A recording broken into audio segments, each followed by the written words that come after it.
आप लोगों का बहुत बहुत धन्यवाद कि आप लोग एक कॉल पे पहुंच जाते हैं और आपको पता है कि विषय कोई ना कोई ऐसा रहता है संबंधित सामाजिक किसी उससे, तो मैं ज़रूर प्रेस कॉन्फ्रेंस के माध्यम से आप सभी को आमंत्रित करता हूं। आज हम जिस विषय पे बात कर रहे हैं वो किसी एक संस्था से रिलेटेड है, लेकिन मैं पहले यहाँ क्लियर करता चलूँ कि मेरा मुद्दा कभी किसी संस्था के विरुद्ध नहीं होता है। संस्था को चलाने वाले जो लोग हैं उनके विरुद्ध होता है, क्योंकि कार्यकारिणी ही काम करती है और कार्यकारिणी द्वारा जब गलत काम होते हैं तो वो समाज हित में ना होकर अहित करते हैं या राजस्व का नुकसान किसी तरीके का प्रशासन शासन को होता है, तो उनको उजागर करना एक नागरिक की हैसियत से मुझे लगता है कि जरूरी है, तो मैं अवश्य करता हूँ। आज भी जो मुद्दा है वो हमारे यहाँ की एक बहुत ही पुरानी संस्था, और मैं यूं कहूँ कि किसी समय में मेरे पिताजी भी उसको, जब शुरुआत हुई थी तो मेरे चाचा ताऊ पिताजी वगैरह सभी ने उसमें अपना अपना योगदान दिया है उसको खड़ा करने में। संस्था का नाम है भाटिया सेवक समाज, जो 2D ब्लॉक फरीदाबाद में हमारे स्थित है और एक बहुत ही पुरानी और बिरादरी की इकलौती ऐसी संस्था है जो वर्षों से काम कर रही है और कई तरह के काम करती भी चली आई है। लेकिन विगत कुछ समय से हम देख रहे हैं, यानी कि मैं अगर कहूँ तो मैं अपनी बर्थ से ही देख रहा हूँ कि तकरीबन समय जो हमारा जवानी से लेके अभी बुढ़ापे तक आ गया है, उसमें जो इसके प्रेसिडेंट रहे हैं वो सरदार मोहन सिंह भाटिया जी रहे हैं। और बीच में एक चुनाव अगर हुआ था उसको छोड़ दें तो कभी भी यहाँ पे चुनाव के हिसाब से कुछ है, क्योंकि मैं अब आपको स्टार्ट में लेके चलता हूँ। सन 1978 और 1986 में संस्था को ये 2 जगह लीज पे मिली। पहली लीज की जो जगह थी वो 500 गज थी जो 1978 में दी गई, और दूसरी जो है वो 1986 में दी गई जो 1980 गज जगह है।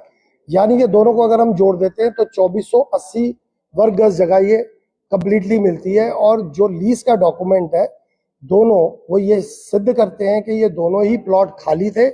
और मैं और क्या फरीदाबाद के तकरीबन जो हमारे इलाके के लोग हैं वो बड़े क्लियरली ये बता देंगे आपको कि हाँ, यहाँ पे किसी कबाड़िए का किसी समय में कब्जा होता था तो कबाड़ हमने निकाल निकाल के बाहर सड़कों पे फेंका था। तो भाटिया सेवक समाज को जब ये जगह मिली थी तो ये थॉरली एक खाली जमीन थी।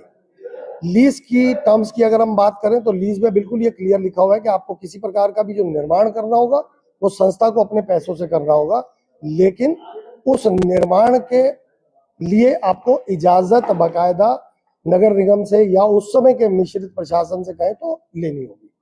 वो इन्होंने बखूबी जो है उस पर काम किया, लेकिन किसी तरीके की कोई परमिशन इन्होंने नहीं दी।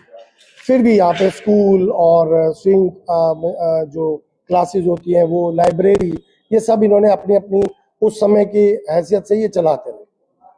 अभी जो गेम स्टार्ट हुआ वो स्टार्ट हुआ जिस समय 2016 में इन्होंने एक खुराफाती काम जो किया वो ये किया कि और जो इनके आंखों के फ्री हॉस्पिटल है वो सब चलाती है और बहुत बड़ी संस्थान है वो, उनके साथ इन्होंने यहाँ पे काम किया। अब शुरुआत कहाँ होती है, जो इनकी MOU इन्होंने साइन किया तारा संस्थान के साथ। तारा संस्थान के साथ ये किसी तरीके का MOU साइन ही नहीं कर सकते, जो लीज की वायलेशन है। जो इनकी लीज बताती है कि आपको यहाँ पे सबलेट करने का या आपको किसी को किराए पे देने किराया वसूल नहीं कर रहे, ये फ्री में दे रहे हैं। लेकिन उसके अगले ही पॉइंट में चौथे में ये लिखते हैं कि हम लोग ये जो जमीन है इनको फ्री में दी है, लेकिन यहाँ पे एक ज्वाइंट वेंचर खोल रहे हैं। तारा नेत्रालय, आपको बताता चलूं, तारा नेत्रालय कुछ भी नहीं है। तारा नेत्रालय एक ज्वाइंट वेंचर है जिसका जो चलाने का काम है, जिम्मेदारी वो दोनों लोगों के ऊपर है, तारा संस्थान उदयपुर और भाटिया सेवक समाज। अब उसके अंदर क्लॉज नंबर 17 के अंदर ये लोग देते हैं कि अगर कोई भी लोग, आप में से बहुतों ने उसको कार्यक्रमों को उसके जो जाके वहां पे कवर भी किया होगा, तो जो भी लोग उस संस्था में दान देंगे, अगर वो दान डायरेक्टली भाटिया सेवक समाज के नाम पे होगा तो वो दान की राशि में तारा नेत्रालय तारा संस्थान का कोई लेन देन नहीं होगा। तो क्या ये काइंड ऑफ किराया नहीं होगा? ये भी तो वही चीज हो गई कि मैं किराया नहीं ले रहा हूं लेकिन ये दे रहा हूं। फिर दूसरा, अगर मैं किसी के साथ किसी ज्वाइंट वेंचर में जा रहा हूं तो क्या मैंने सेल टैक्स डिपार्टमेंट को, क्योंकि उस समय GST नहीं था, GST 17 में आया, क्या उस समय मेरे को CMO से क्या मुझे नगर निगम से, क्या मुझे डीसी साहब से, क्या मुझे किसी और विभाग से, जो भी संबंधित विभाग है, क्या मुझे उनसे कोई बातचीत नहीं करनी चाहिए थी? क्या मुझे उनसे कोई परमिशन नहीं लेनी चाहिए थी?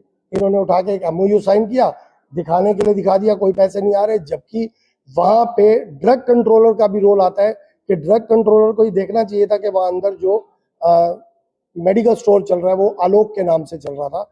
कौन है वो, कहाँ से परमिशन है, किसके नाम पे परमिशन है? फिर जब आप एक ज्वाइंट वेंचर में जाते हो तो उसका हिसाब किताब, भले ही आप किराया नहीं ले रहे हो, बथेरे प्रूफ है मेरे पास जिसके अंदर इन्हीं के मिनट्स के मीटिंग के वो है, मिनट्स है मीटिंग्स के, जिसमें ये खुद बता रहे हैं कि तारा नेत्रालय में ये काम हो रहा है, तारा नेत्रालय में वो काम हो रहा है। तो आप लोग उसका बखान अपनी मीटिंग में क्यों कर रहे हो, जब आपने तो उनको चलाने के लिए जगह दी थी सिर्फ चैरिटेबल बेसिस पे? तो फिर आपको किसी तरीके का कोई बखान अपनी मीटिंग्स में नहीं करना चाहिए था। नंबर 2, अगर आप उसके अंदर ये दे रहे हो कि किराया वो देंगे, बिजली का बिल वो जमा करवाएंगे उस भवन के पार्ट का, और सीवरेज का बिल, तो आपने डिफरेंशिएट तो कहीं किया ही नहीं है।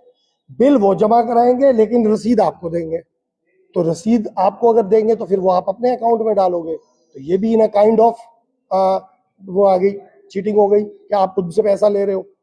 फिर उसके बाद आप जो ज्वाइंट वेंचर में जा रहे हो, आप वो भी मैंने अभी आपको बताया कि आप डोनेशन को ही आएगी, डायरेक्टली आप अवेल करोगे। उसके बाद रोटरी क्लब को इन्होंने खूब बेवकूफ बनाया। रोटरी क्लब जैसे क्लब्स इतने अच्छे काम कर रहे हैं कि हैट्स ऑफ उन लोगों को जो उसके अंदर जुड़े हैं, जो कहां कहां से पैसा जुटाते हैं और छोटी छोटी संस्थाओं को यहाँ पैसा देते हैं। 1.5-2 करोड़ रुपए इनको उन्होंने दिए हैं।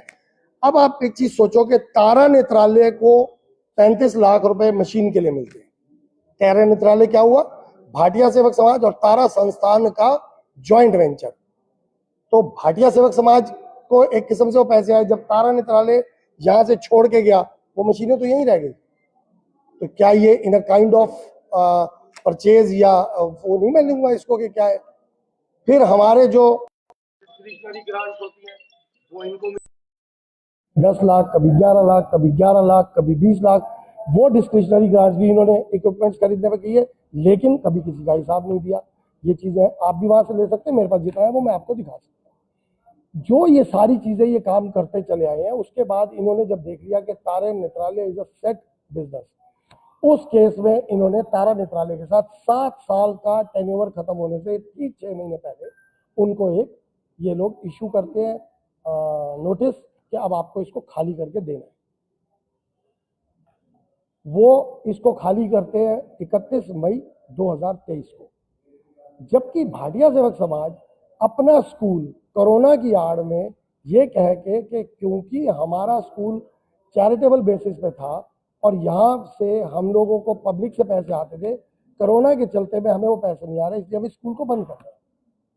ये 22 सन की मार्च तक, 31 मार्च 2022 तक ये स्कूल को चलाते हैं, उसके बाद ये उसको बंद कर देते हैं। अब 1 अप्रैल 2022 को ये अप्लाई कर देते हैं अपना नक्शा, यानी कि मुझे पता चल गया कि मैं speciality hospital, multi speciality hospital यहाँ खोलने जा रहा हूँ। तो क्या मुझे उस केस में भाटिया सेवक समाज का जो प्रोविडेंट फंड का कोड था वो सरेंडर करना चाहिए? क्या मुझे ईएसआई का कोड सरेंडर करना चाहिए? मेरा तो वो सब कुछ लागू रहेगा, मेरे एम्प्लॉयज भी हैं, मेरे डॉक्टर्स भी हैं, मेरे